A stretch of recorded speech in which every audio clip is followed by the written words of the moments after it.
They haven't got a clue about any of this superstructure of other intelligences that are not only made them, but are engineering the whole planet and probably have underground facilities right now on Mars, which maybe we've discovered. Maybe we are on Mars collaborating with astroalbuses right now. And that it's not science fiction. The royal bloodlines down to Queen Elizabeth and the new little baby boy, they are what the original Syrians who ran into trouble, who had to escape Mars, who get to Earth, find it's very difficult to live here the way they were made, and they've got to transfer their civilization onto something that will sustain, that the bloodline issue that we've run into in abductions, the bloodline issue of the Merovingians moving into Europe, the bloodline issues behind Illuminati. That was a word I always have tried to stay away from, and suddenly in the Lieutenant Colonel, the Air Force Lieutenant Colonel that Anthony has interviewed and is saying that Astro Albus in his briefing was translated as Illumini or white. The Illuminati in this definition, and as far as Anthony Sanchez is concerned, the colonel was stressing the Illuminati is the bloodline of the Astro Albus on this planet trying to sustain an elite Astro Albus control through royal bloodlines in the barter system. Right now in 2014, 1% of this planet is running, manipulating, and controlling 99%. And the rest of us wonder what's wrong with this picture.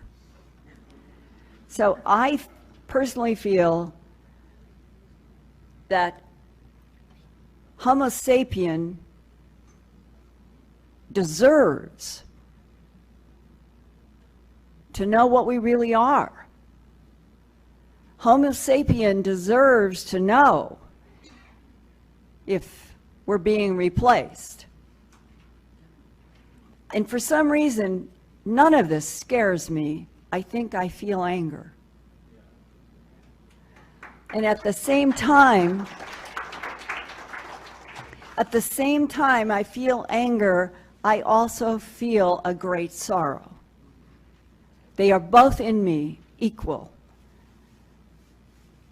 Long ago, when I was working on Glimpses of Other Realities, Volume 1 and 2, and I was talking with Andreessen about the Andreessen affair and all of her interactions with a variety of ETs, and we were at a lunch, and Ken Ring, who had written I think it was called Moving Toward Omega, and it was about his parallel of how similar near-death experiences in the abduction syndrome were. The characteristics of what was happening to human beings in NDEs and in abductions were so similar.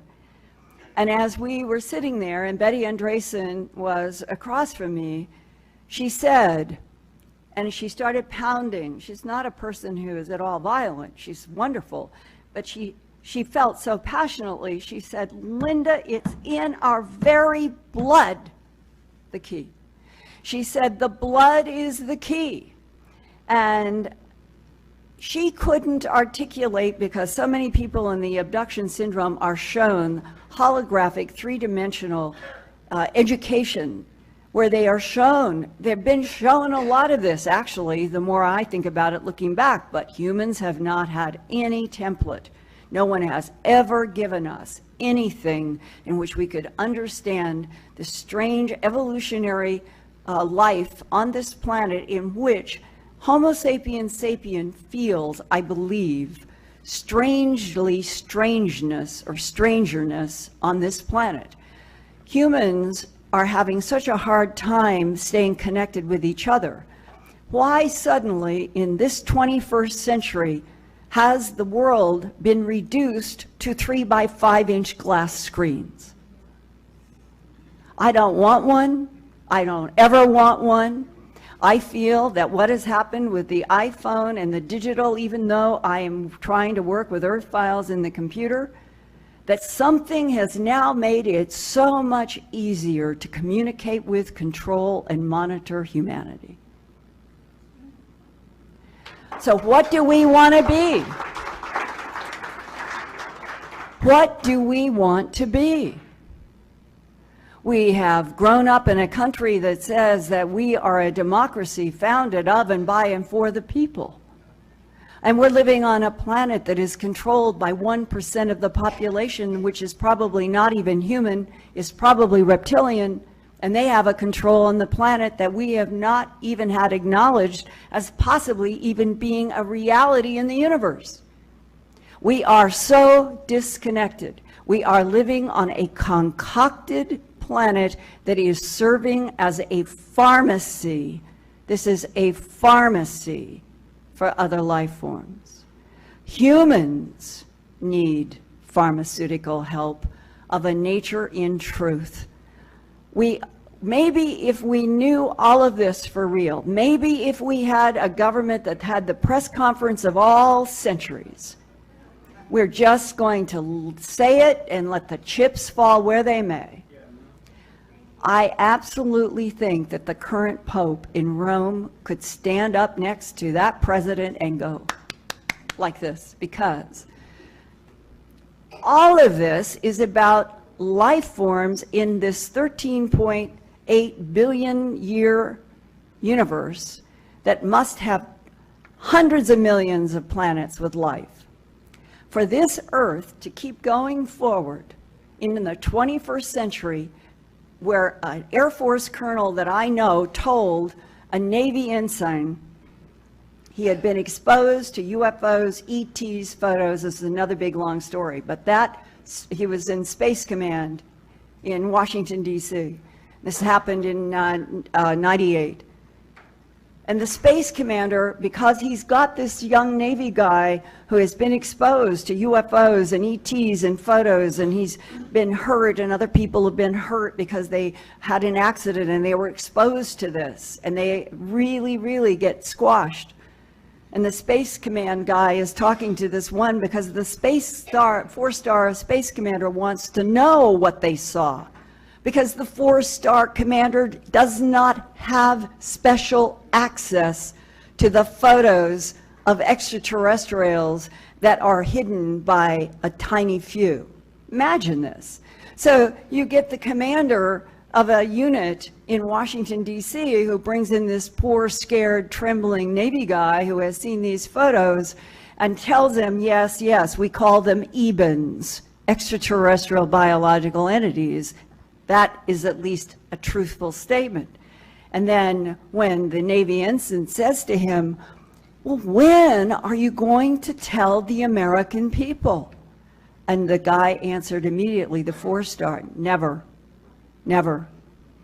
No one ever on this planet will know, because religions will collapse, Wall Street will collapse, nations will collapse. You're right. Wall Street's always up there. And you stand back from this. This is insanity. We're living on an insane, concocted, black-controlled planet to keep us from knowing that there's other life in the universe that may have medical problems, and that in those medical problems we could help. And if we could help and have a straightforward, in the public relationship with other life forms that have all these abilities, then we wouldn't need fossil fuels. We would probably be able to have energy that would come out of holding a rod like Tesla wanted to do, and you would get energy from the electromagnetic grid. That we are being kept almost like slaves in a cave with a fire, while 1% of the planet continues to get everything that it needs, even for its extraterrestrial needs, while others are being killed, and hybrids are being killed, like Rachel. because they become a threat of the truth. They probably want to take me out. They probably want to take a bunch of people out. And I just simply cannot accept that I am living on a planet with 7 billion beings, and 1% is going to have the final word on what happens in the rest of this whatever future there is. There is one other piece, and I'll be happy to take your questions, but you need to hear this. 1986, a man comes up from White Sands, seeks me out because of my work. We sit down at a table. I have never seen him before or since. I've had a lot of one-on-one meetings where people will come, they say, I can talk with you for a little bit, but you can't have my real name, you can't do this. And he said, I want you to know that I work with a physicist who says that he has been coming and going on a regular basis to an underground facility on Mars. He said, this isn't Star Trek, this isn't Hollywood. He said, this is for real.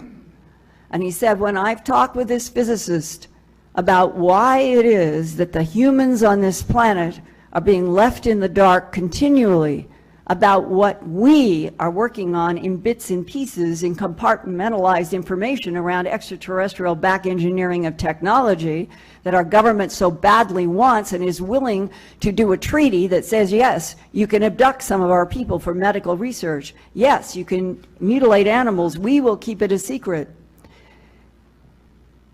He said the physicist answer to his question, what is going to happen? What's going to happen in the future? And the physicist said,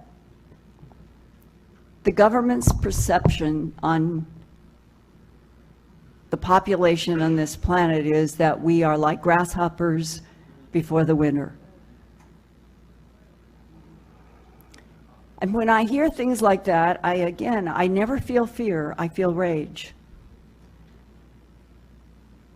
Something so unfair is happening, and yet. The Eben hybrid tried to give Marissa back her eyesight. Jacques Vallée told the famous story of the light that came onto the balcony, the second story in France. It was a doctor, he had smashed his leg in some accident, and he stood there and a beam came out. He was automatically healed. Down in South America, there was a famous case from the 50s of a man who was outside and all of a sudden up came a craft and down came a beam. Same beam technology that takes animals up and down to mutilate them. In this case, they took this man, he was 70-some years old. He had I think 1 or 2 teeth. His hair had fallen out. The beam comes down around this man. The beam retracts, and he's now back in his 20s. Today, where it seemed preposterous then, today we can see that is time manipulation. It also could be DNA resurrection, reconstitution with frequencies, that all of this is possible. And that the 1% have access to it. I'm really not on a political harangue.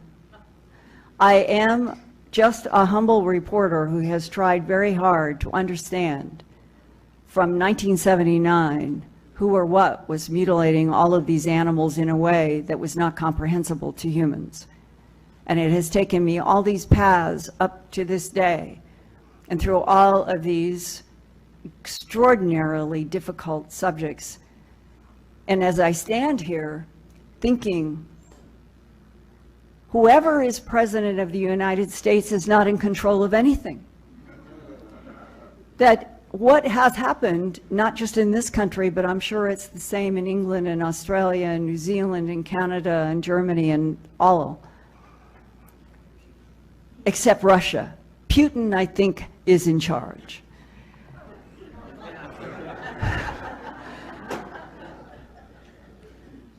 when you realize that the planet now it's a silent revolution in which the intelligence agencies now run the world.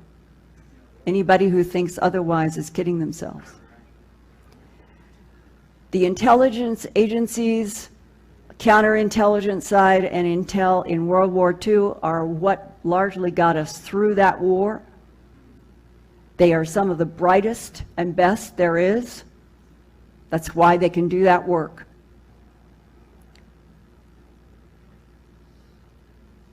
They might think the time has come in this transition that we all feel it. I think everybody feels. This is not like the sense of Christmas coming. This is a feeling that something so huge, so life-changing is going to occur in our lifetime that you can feel it palpably. But is what's coming going to be under the control of humans, hybrids, clones, full-bore prime intelligences, or the divine field? And it's the last that I count on. I said it in my lecture, I said it in the first workshop, I couldn't mean it more. I told you this is heavy duty, this is hard going, but at my core and your core, there is a soul. And unless we're giving lip service, and there's too much of that now in this Kardashianized world.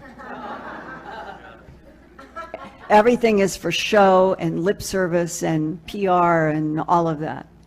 But if you are going to the heart of your soul and your mind and your spirit, and you're not giving lip service, the words "you really don't die" should have a meaning. That the book Proof of Heaven by the neurosurgeon Eben Alexander should be a part of your mind, body, and spirit. That when the extraterrestrial told the captain at Los Alamos in the 1949 to 52 period, reincarnation, the recycling of souls, is the machinery of the universe. And also said there is a devil, and that the Ebens are as afraid of the devil as we are, without any explanation.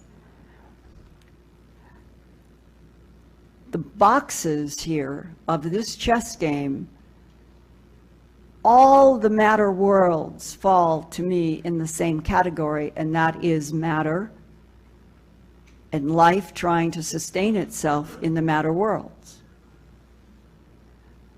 But the soul source is not the matter worlds. The animus of your container, the Eben's container, the Astro Albus's container, the alligator's container, I don't care what the container form is, that life force, that animus that clearly disappears like that at death, has a different source. And I think that source is a divine field. And I think that divine field is the alpha to the omega, the infinite that has no entropy in it, has no destruction in it, has no death in it. And I think that divine field is responsible for the creation of the matter worlds that we do not understand. We don't understand why there should be a pitting of life and death, hatred and love, light and darkness. It is at the core of my own confusion to be in a universe and on a planet where life must eat other life to survive. Maybe there is a universe where that doesn't happen. Maybe that's a part of the whole scheme. The divine field is trying and struggling to work something out about what is allowable to do with life itself.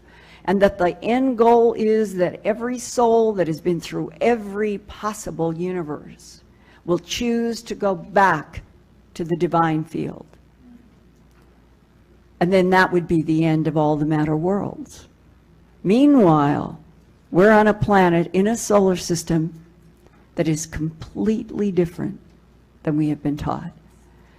And if this transition toward what is coming is part of what we are discussing right here today, something has to crack this open. I cannot believe that we're going to continue through the 21st century killing life at a pace on this earth that is the 6th mass extinction, taking water for golf courses when food needs water, that the bass-ackwards upside-down priorities of the 1% that hold the ownership of the planet right now will prevail. I cannot believe that the divine field is going to allow the 1% marauding the 99% to continue. Therefore, what may be coming may have a source in the divine field.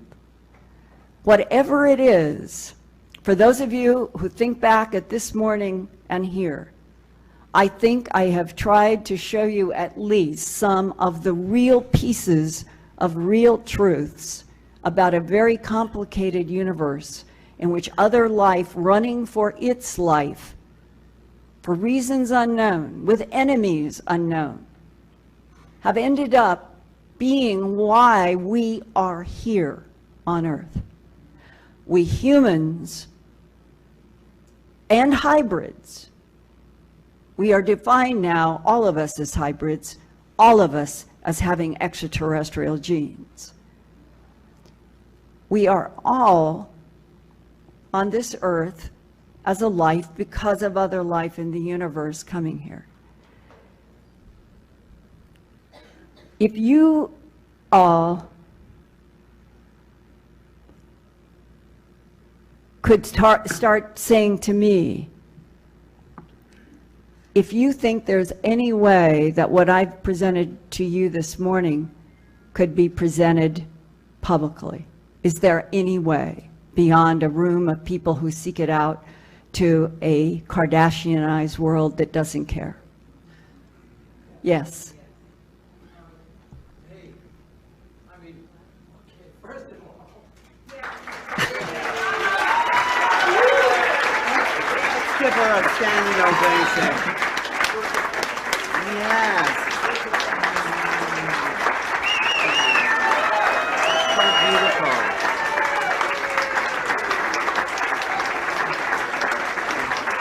Thank you. Thank you very much.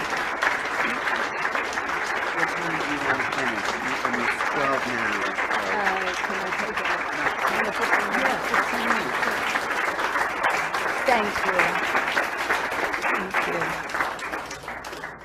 Thank you very much. I love you. I love you. I really do. We don't know each other, but I can feel that connection and a compassion for human beings that feel like I do, that we are a life form that is being torn apart.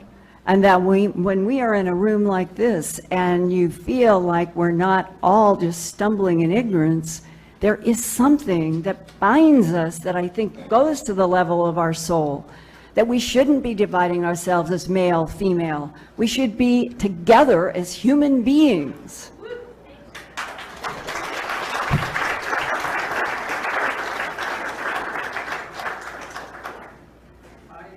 Thanks a lot, and it's too personal for me at this point. But I know that I want to say one thing, which is that there are so many people right now that feel so inspired because of any seriously moving and big and heavy presentation like yours was solicit from the kind of people that come together, 2 grand of us. Yeah, and how do we do this, or how do I do this in the world without being stoned? But, so the issue that I feel is significant, that comes back and forth to me, that it's somewhat specific, you know, that is this thing about these conflicting values related to motives. It have to do with the extraterrestrials, which we see in their accounts, you know, not being able to believe that once we get past a certain thing, that don't worry, folks, no conflict, no wars, no. We see with it. You know, that may be a little naive, right?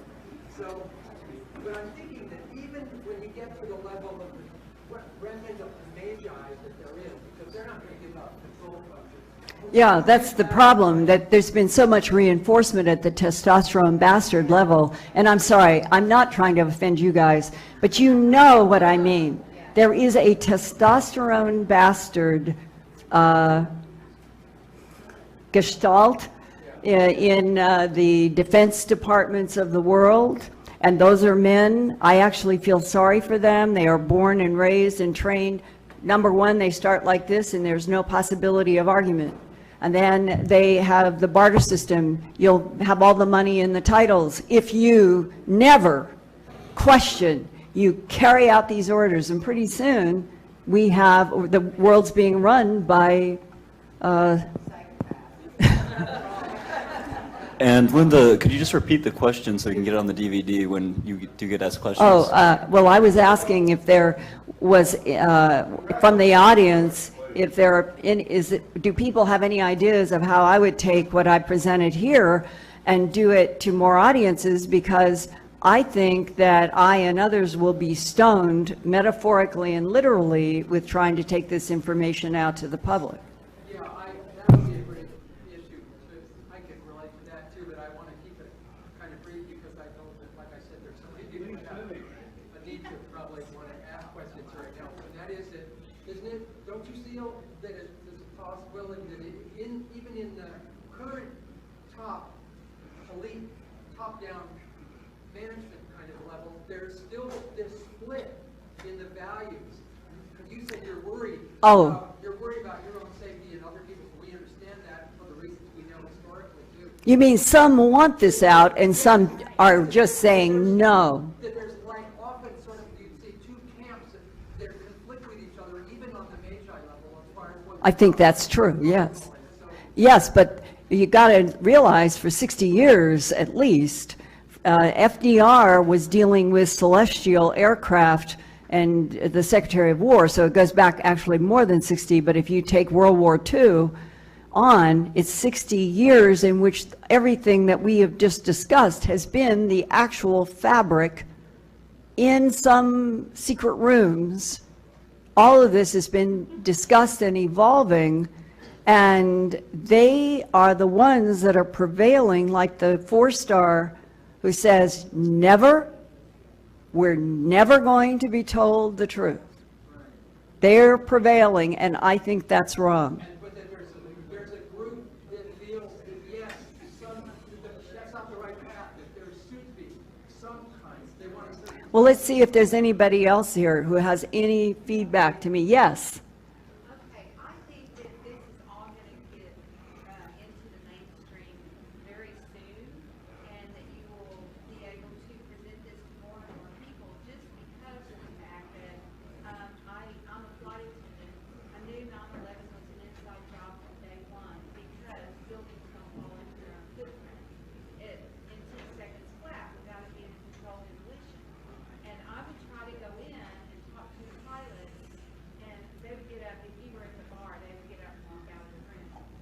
And their eyes would glaze over, and it's just like, no, there's no way in hell that our country would have done that to their own citizens. And now I can sit down and talk to them, and their eyes don't glaze over, and they don't get up and walk away. And I do think that if the mass consciousness, the more of us that attend this and start researching and finding out the truth, it adds that truth to the mass consciousness because we are all one and we are all connected, and there is going to be a great awakening. But the issue is 9/11, I think Jim Marr's book, Inside Job, is the correct title. But, right. But the problem about it is that shows how far this government is willing to go to do and suppress anything. That's the scary part. It isn't that you guys aren't ready. It isn't that other people in all over in cities in the United States might be able to be educated if I were allowed without being evaporated. It is that the government is taking a controlling, the Patriot Act alone is the most disgusting thing that has happened, I think, in the United States. And when Yeah, and when you are living and your own country is turning into a fascist police state while you are alive protesting with other people, the fascist police state is essentially the nature now of the political system of the United States. And what can the 99% of the United States do to change that? This, to me, is the crux of the problem. Where does the majority get a leverage any longer on the Astro Albus? Isn't that the issue with Snowden? Aren't they really afraid of what Snowden can say? Not the crap about the NSA, but what he knows about aliens and their insidious... I hope so. I mean, I think Snowden is a hero. I think he is a super patriot. I really do. He's not a traitor. He confronted this unbelievable level of superpower state. And the issue is, what does Snowden have? What does Greenwald have that they have not yet released? There was a rumor. That's the real issue with Snowden. In so many places. And maybe Snowden will open up something and then I will be able to do this more. I don't know. Yes. You are asking about what we can do to spread the truth more quickly. Meaning what I've presented, I meant specifically about what I've just done in the last 3 hours, the lecture and the other workshop. So I've done a combined of about 6 hours here on this weekend. I understand. And if I took that 6 hours out to public meetings anywhere outside of a place like Contact in the Desert, I think that literally, figuratively, and metaphorically, I would be stoned, and the government would probably want me gone. No, I understand, but as a French, I can tell you that we have a lot of trouble to find information. A lot of information is in English, okay? French people doesn't speak English, it doesn't understand anything. It's not like German people. And what I am seeing is that, all the material that we can find is only on books or videos, and we have a big problem because even if I want to translate your work for free, I have a big issue because I have no transcription, and the base of the work for us is to have the transcription of your work. And it can be translated in Chinese, Spanish, whatever, very easily now with the technology. But actually, I don't speak about you personally, but you in general still use the main stream, that is writing books, selling books, doing videos, and this is not good for spreading the truth. Transcription is the key. I see. What you're saying is I have to transcribe constantly in my work from audio, and if I had somebody or some way or a company that could take everything that I was transcribing into all languages and it just went out there, that would be how would we do that? Is anybody doing international? I do that every day. I do that every day. I want to talk with you guys. Okay. I would love to start getting more out to every country in the planet. Yes. Wait. Have somebody videoing you. I don't know if I need that. Everything you do, you should have somebody videoing you so you have it as a record, because you say things that might be lost, right? Unless, I mean, you have said things that are not in your books. Yeah. Because they came from the energy of the group, perhaps. And everything, if you have a video of it, then I mean, you... Like going on YouTube every day. Yes, and... And the problem is, there's only one of me, and to do the work that I do takes, 18-hour days So every maybe day. you're ready for a team. And yeah, I need... Yeah, thank you. Hi, Linda. A few years ago, I invited you to Peru back in 1991, when there was a chance to contact with benevolent, physical contact extraterrestrials. 1991. Yes, during the first UFO Congress, or maybe the second. But you said that there were not credible contactees here and there, and we didn't agree. Anyhow, I think I'm trying to strike a balance between the information you presented, which I find very interested, some of it very credible, but also that we should know that there are different kinds of extraterrestrials that have not been recognized openly, not the Anunnaki and Greys and all those.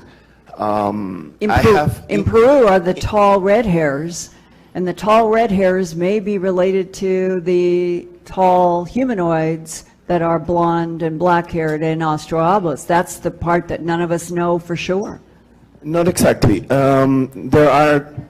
In Peru, there are human-like, oriental-like, brown skin, 6 feet tall extraterrestrials, for example. Not necessarily the tall, blonde, no. Well, there's lots of tall red hairs in Peru. Well, are you talking about the Paracas, craniums? No.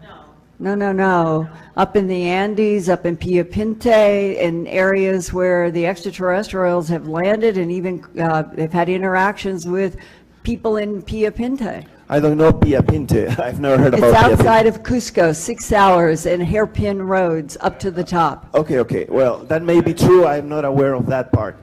But what I'm trying to, I don't know if this is a word. I can hear you. What I'm trying to suggest is that also Americans should go to Peru trying to find the bona fide, mentally balanced contactees that do not create UFO sects, but can actually demonstrate in a peaceful interactions with UFOs that can be filmed after an agreed upon time and place. Okay, now, Objectively. just so I understand, are you saying that in Peru that you are having interactions with extraterrestrials without government interference?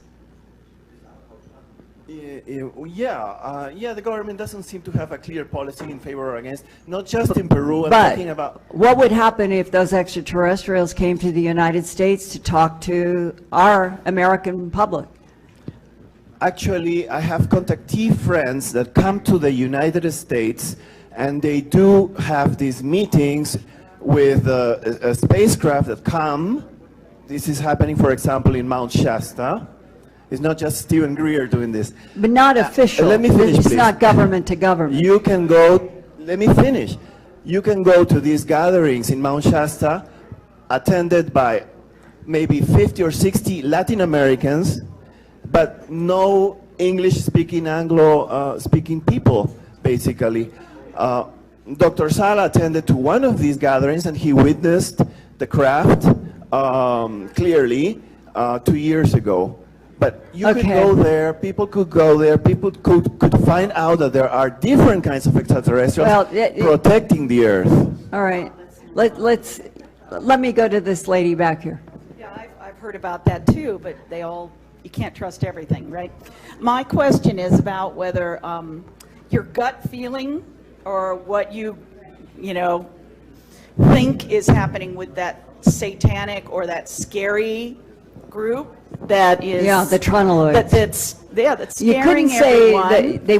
that they've never been depicted as satanic. They've been called dangerous, and that they camouflage themselves as blonde humans, and that they are at least 1,000 years in advance of us technologically. Satan is a whole other word and thing. So let's just say that there are these advanced insect-like ETs that Reagan was told were dangerous. Yeah. Well, I don't know whether that was also politically calculated. This is the problem. What is the reality check on the agendas? It was the government. Yeah. And so this is where we all are. It's very complicated, and we need reality checks, but I don't know who can give us reality checks. And I would like to be able to put this material out into a broader public, but I fear that the government is going to do something really harsh if any of us try to actually start synthesizing what I've done this weekend in Contact. Because Well, that to me is not, it doesn't count journalistically. I'm a journalist and I want my name to go on what goes out there, so I'm saying I've at least vetted some of it and I know what's going on. And maybe this is an impossible question, and it probably is for us to answer, but I think what I'm getting from all of you is that you are here because you share the same frustrations about what we are and what the truth is, and that we're living in a country that's not giving us any facts. And that is what has bonded us. The question leaving Contact in the Desert is, how do we go forward and change anything in the United States of America that would turn back to a country that actually honored of, by, and for the people, and that the government was the servant, not the dictator? And I don't have an answer to that, but I really do think that the extraterrestrial, the gigantic issue is rubbing in our faces. That we are now, after 60 years of policies of denial to keep extraterrestrial truths from us, it has corrupted and rotted and transformed this government into something that none of us like. How do we change it? I love you guys.